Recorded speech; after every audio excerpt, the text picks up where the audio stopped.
For November 2015. Months are ticking by fast, it's almost Christmas. I've actually got a fair bit to go through in this particular month. I bought a lot of items, or far more than I normally do, for the modern systems, so a few other pickups to go through. I've sort of put them in order of when I got them. Oops, wrong one. So, and it's very sad that it's still shrink wrapped, but I'm trying to finish another game before I start it. I found, I was actually watching Retro Gamer VX. He's got a PS4 lately, and this title, Wolfenstein the Old Blood, which is the sequel to the New Order, which I have played on the PS3, and I really enjoyed that. There've been copies around, but I generally don't buy my games new. I wait for them to get down in price. And he was playing, and I thought, next time I'm in, I'll have a look and see whether anybody's got any copies. And there are no copies out on the shelf, so I actually asked this time, and I said, have you got any copies of the Old Blood kicking around? And he said, yeah, we've got some of those. They were only $12, so for a game that I really wanted to play at some stage, brand new, so it's not even a second-hand copy, it was only $12. Now I believe it was only a $50 game normally, so most Australian games are now around $90 or $100, so I suppose that puts it into context. So I don't think it's supposed to be as long as the original game, but anyway, I'll get around to playing it soon. There's another couple of titles that I also got that I may play before it. Now, the next game that I got, actually, so it's a bit of a mess. I got this for $12, and it's Lego Marvel Superheroes. Now I do have the PS3 version. The kids have all played that, but I haven't, once again, due to not being able to get access to the room that the PS3 is in. The room that I mainly play video games in has the PS4, and my PS3 that was in that room is broken down. So, and I do actually like playing Lego games, so good for the Vita. So, because obviously I can play that on the go, and you don't really need to play in a large session, if you know what I mean. So I've been waiting for the kids somewhere. So currently, yep, it is in the Vita at the moment. So I've started it, haven't got very far yet. Alright, well the next thing was the first item that I pre-ordered. Now I pre-ordered this a long time ago. It was many months ago. Not everybody will necessarily be familiar with the fact that I'm actually I've been a PC gamer for quite a few years, and there's a particular series, not only to the Diablos but also StarCraft, that I pretty much have played through since the first version. So as I did with the last expansion, I got the special collector's edition from ordering early, and I did again. And they most definitely are worth it. This was not very expensive at all, and I think I only had like $10 down on it. So for the amount of stuff you get in this, I mean, it's in a beautiful box. It's actually nicer than the previous one. It comes with, here you go, here's the card. This will give you an overview of what's in there. There's actually quite a lot of items in there, but I'll open it up and give you a look. So you pop it open, and everything all sits in there. Now I haven't actually had a chance to have a look at the field manual and art book yet. I'm not going to open that, I've got too much to go through. So, but you also get obviously a copy of the game itself, and you don't have to own the original title as well. I think this is a behind the scenes DVD. Haven't tried that out yet. I said I have loaded the game up and have started playing it, and I've played the first couple of missions. and you also get a soundtrack. Just got a few interesting tracks on it. So for not very much money, especially compared to some of the other special edition things out there, that was really well worth getting. And even if you don't want to get the special edition and you are into StarCraft, the actual game itself is quite cheap, because at the end of the day it is in a way an expansion on the original one. As with the other Blizzard stuff, you have to be online all the time, unfortunately, but that's the price you have to pay to be a PC gamer in some respects. Now, while I'm on the PC, inside the month as well, I did buy a couple of good old games specials, which I'm hopefully going to play at Christmas time. I'll replay it there. I mean, I do actually have some of them in physical form, but they're games like all of the Eye of the Beholder series and things like that. So all downloads, and I got a whole pack of them for like $20, and couldn't resist. So hopefully get a lot of gaming done in my holidays. Now the next two items I bought at the same time. I've been keeping my eye on this particular game because I don't have a racing game for the PS4, and since my PS3 is out of action, I can't play Gran Turismo anymore. And there just hasn't been a driving game out that anybody has said anything good about. Although a couple of my friends on YouTube, one of them being Lactobacillus Prime, or Mark, said that Drive Club, once it's patched, and warning, the patches are large, is quite a good game. So I got a second-hand copy of that. It's in really good condition. I paid around $10 or so for it.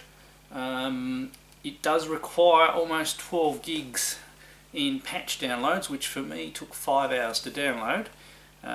So it actually took me several days before I was actually able to play it.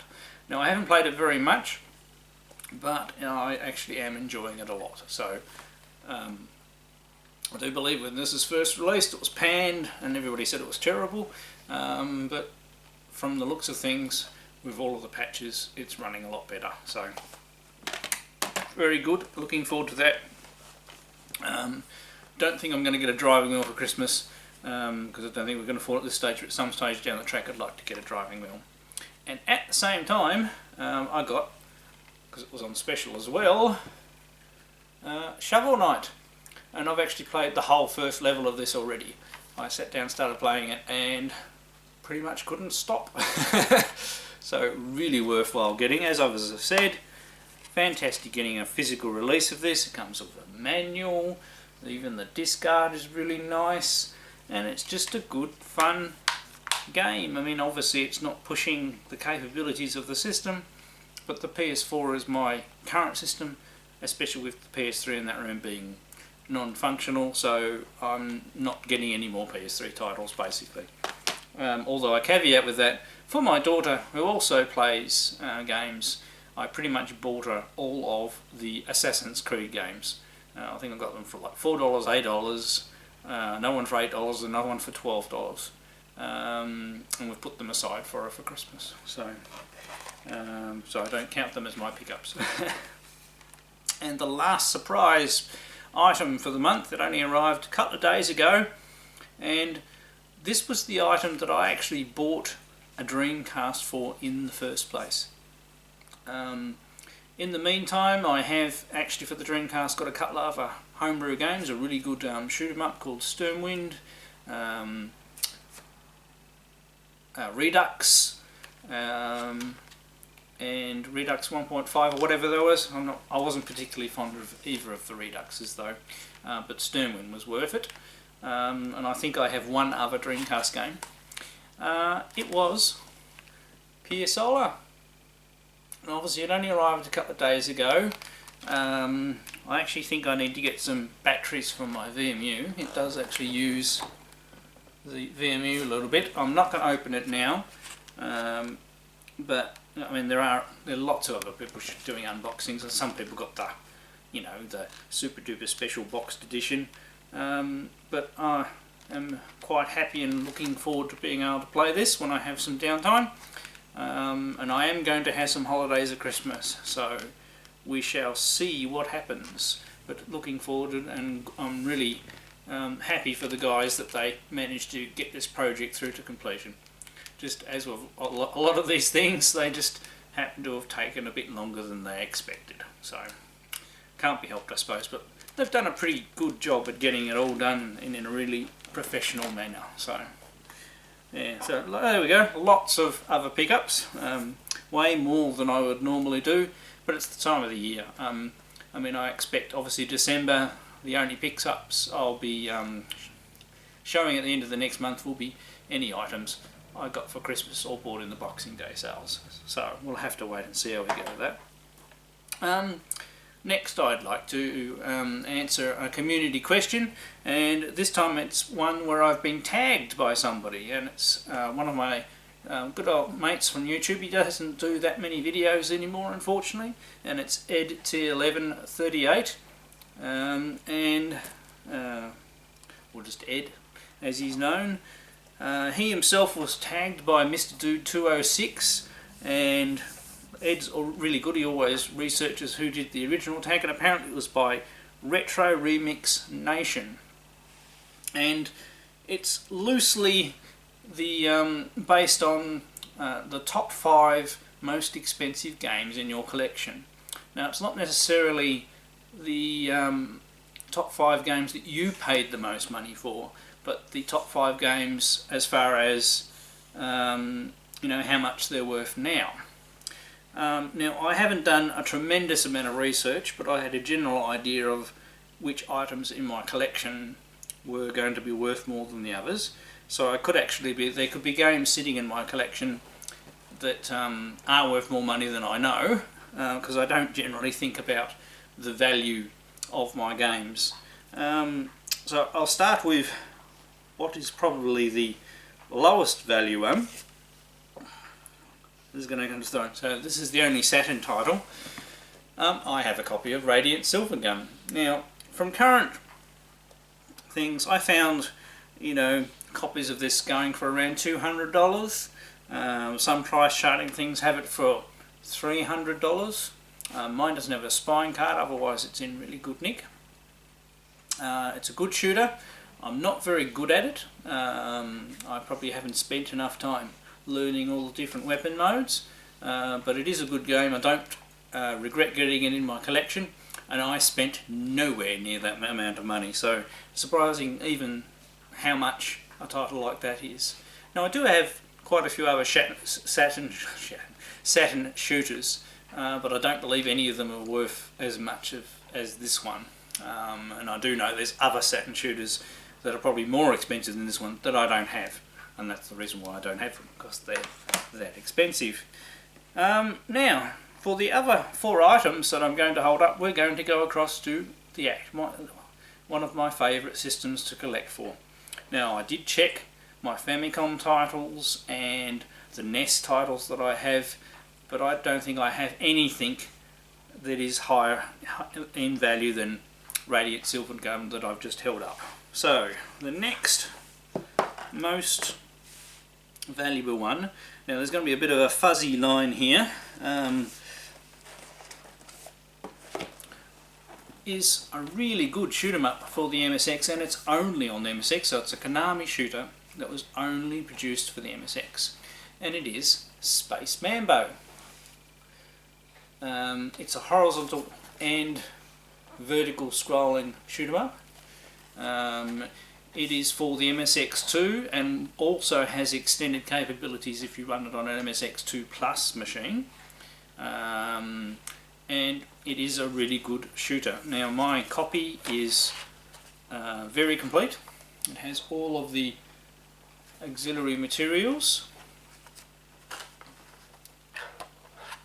Plus, my good friend SoftOtaku actually sent me the soundtrack that goes with this. So copies, and I wouldn't say mine's in perfect condition. They do get a little bit of shrink in the plastic up here. Mine's as good as most of the other copies that I found for sale, and you can get copies. It's not like there's no copies available, but they're going from anywhere from $450 to $900. Yes, that is how scary MSX collecting has got. And this is another point I'm showing here is that I'm pretty much myself priced out of MSX collecting at the moment. It's getting very, very difficult to find some titles, and sometimes you just don't know how much titles are going to go for. Sorry, before I go on with the other titles, recently there were a couple of auctions. For a start, there was a Final Fantasy #1, which I didn't even know Final Fantasy was brought out for the MSX, but that went for over $500 US. There were 3 copies of the cartridge version of Batman for the MSX. Now Batman is just a Spectrum, a rough Spectrum port, so it's a 3D isometric game of Batman, ported over or released in Japan, but as a cartridge instead of a cassette tape. And there were 3 copies that came up over a 6 weeks period. 2 of them came out within days of each other, but they still all went for more than 500 US. Unbelievable. I can't believe people are paying so much for a particular game.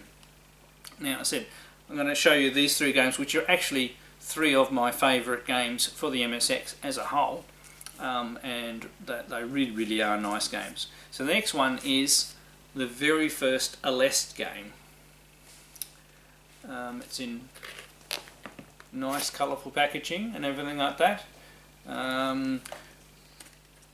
It originally came with a paper plane. I don't have a paper plane with mine, so other than that it's complete. Everything's in really good nick inside. The manual, the top secret manual as well, and the actual cartridge itself. So that one's a cartridge one. This is an MSX2 title. Now this game, I've only priced it, well, in effect, Space Mambo probably should have been ahead of this one, but this one you can buy a copy for $400 or anywhere up to $700. And I said these are US prices, I'm telling you as well, so that's a lot of money. So it's scary that I've got games in my collection worth this amount of money. Now the next one is the sequel, and it's Aleste 2. There still are, you still can buy copies of this one, but the only one that I could find was $750. Now that's not necessarily. I didn't have time to search up last buy prices, so I'm just trying to remember which one. One of these 2 I paid more than $100 for, and the other one I didn't. So it's definitely appreciation in value. This is in pretty good condition. A little bit rough on the top edge. I have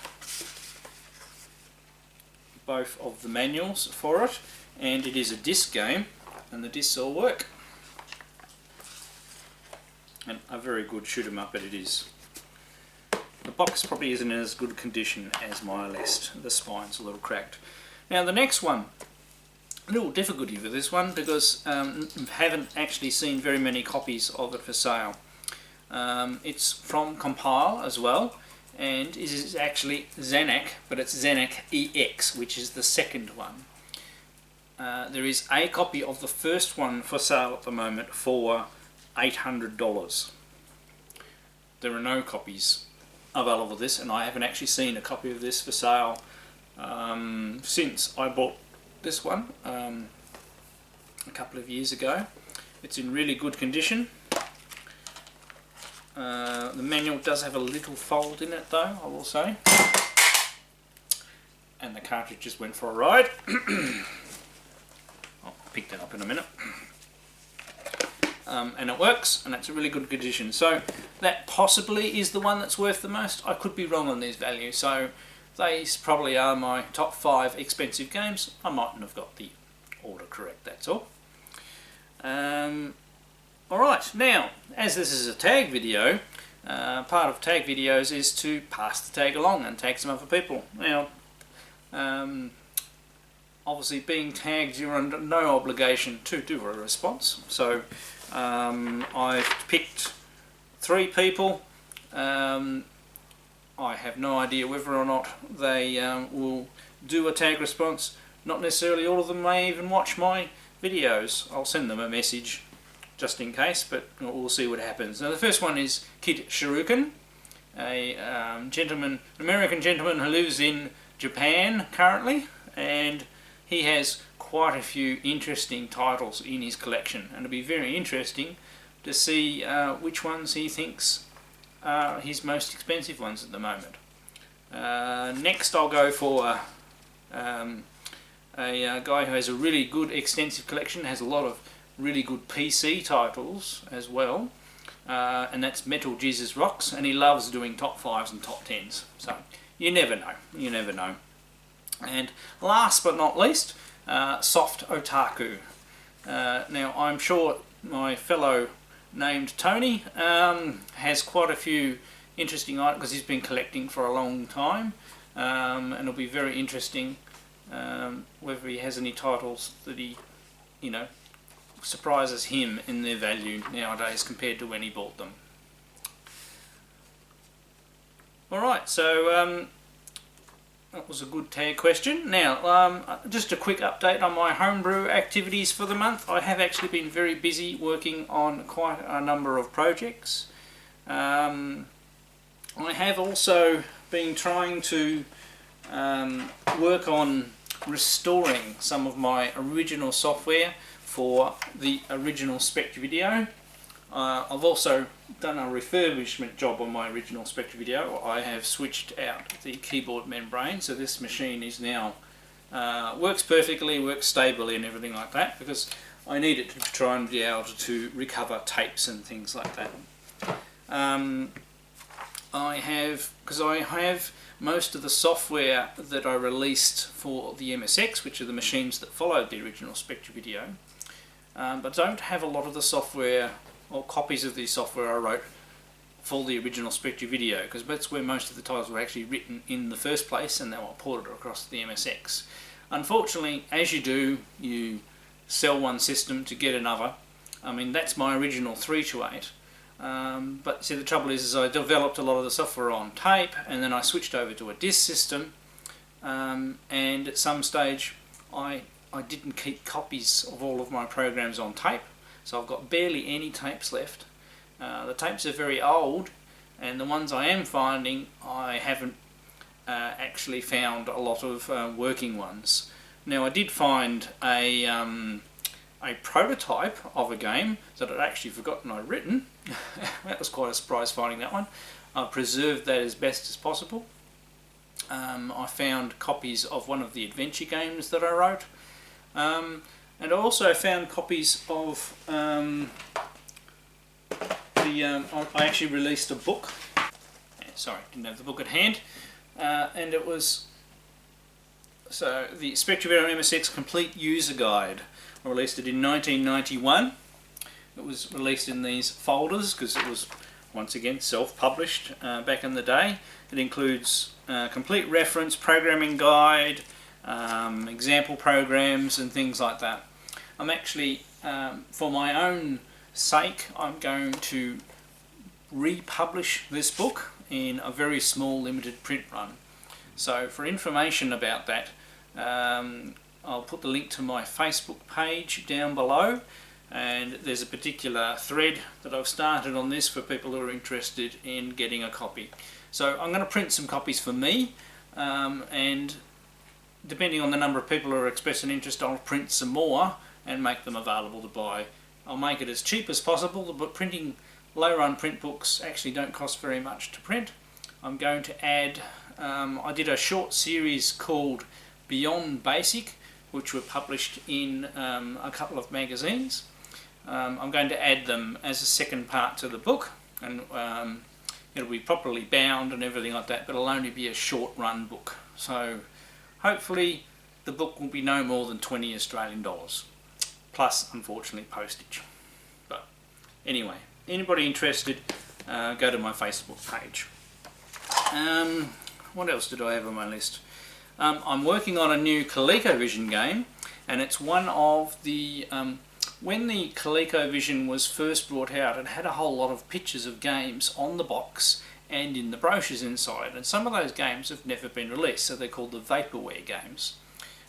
Working with another gentleman who's called the Coleco Addict, we're going to bring out one of those vaporware games. Now, I'm not going to show any screenshots or anything like that at the moment. Once again, if you're interested in that, pay attention to my Facebook page, and we'll have some things out soon.